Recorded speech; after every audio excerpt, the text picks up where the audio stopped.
ngjarja mes dy xhallarëve ka pushtuar mediat edhe rrjetet sociale. A është kjo çështje që i takon gjithë shoqërisë me u marr me to?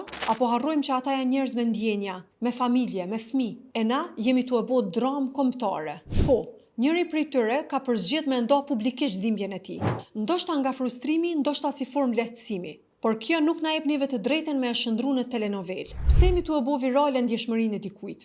A nuk kemi më shumë nevojë me u marrë me hallet tona, me familjet tona, me edukimin e fëmijëve, me avancimin e shoqërisë? Ti lojmë punë familjare aty ku ju takon, në familje, ose nëse duhet merren institucionet përkatëse. Por jo krejt populli e mediat, sepse kur e vendosim jetën e tjetërkujt në qendër të vëmendjes, shpesh e bëjmë për me ikë nga jeta jonë. Sepse kemi frikë me u ballafaqu me realitetet tona. E kjo nuk është rruga e duhur. Rruga e duhur është me u marrë me veten, me përmirësu veten, e jo me u marrë me gabimet ose dhimbjet e tjetrit. Hajde të kemi pak më shumë respekt edhe pak më shumë maturi.